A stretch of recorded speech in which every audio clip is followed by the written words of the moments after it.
Yes, I was talking to one archery athlete. She said, "Thank you. I've been waiting for this for the last 20 years." Sir, ano sa tingin mo? I know you have a lot of priorities and immediate applications. What do you think are, well, I know there's so many immediate, but what do you think is one thing that will really make an immediate change and impact? Well, first of all, we announced the increase of across the board allowance for athletes. Number two, yung talagang yung facilities we need to improve right away. Number three, yung mga pending lang, uniforms, food, all of that, immediate, low-hanging. Okay. Sir Bambol, I wanted to ask you, what does this mean for the Philippine Olympic Committee to have, to see all those goals and all the priorities of the PSC right now? That's very important to us. With that direction, especially, as I've said, harmony and unity. That's sports.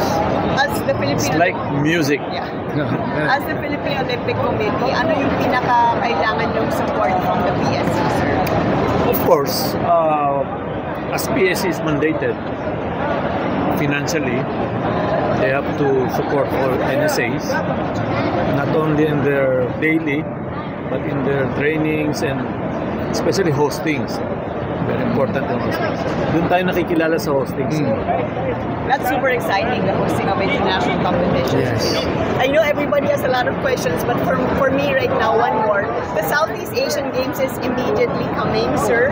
So what can you tell us about the prep of the athletes? What are some of the things that you might be doing different to get them better, ready, and fit for battle to get more goals? Well, first of all, ako confident ako dyan. Because when I was POC Secgen, na-realize ko, nakita ko kung paano mag-prepare si Kong Bambol, si President Bambol. Sa line-up, sinong kalaban, sinong tatapatan, very strategic ang pag-plot niya sa Southeast Asian Games. Okay. Kami, kung anong training ang kailangan, kung anong coach ang kailangan, then we prepare for that. Kanina, we just finished our board meeting. I saw a lot of requests because of the Southeast Asian Games. Pag nakita ko Southeast Asian Games, yes, kagad yan. We will not hesitate.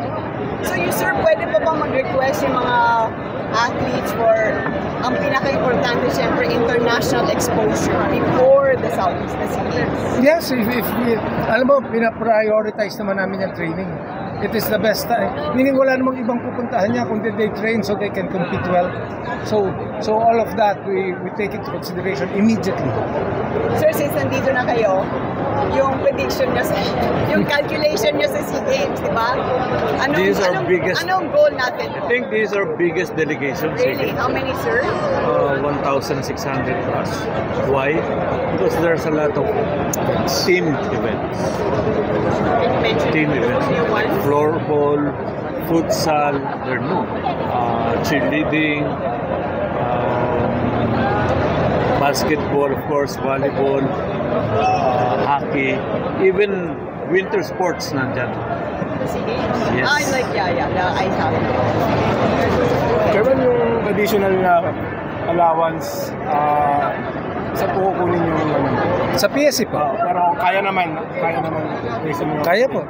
Kaya po, sinigurado ko po yun. And like what I've said, the 5,000 across the board for all athletes and coaches, that is 10 million a month.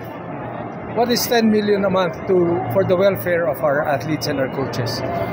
There is a lot of them still receiving 10,000 pesos a month. Paano ka naman po mabubuhay sa 10,000 pesos a month? Sinangguni ko yan kay President Bambol, sabi ko. And sabi ko nga rin sa mga kaibigan natin, congressman na leaders ng NSA, tulungan nyo ako rito. Kasi mahirap depensahan na maraming atleta, 10,000. Distracted sila because they lack that. So, yung sinet aside natin na budget na yan, magre-reallocate tayo. But that is a very small amount sa kaligayahan, sa kumpiyansa, tsaka sa motivation na bibigay natin sa mga atleta.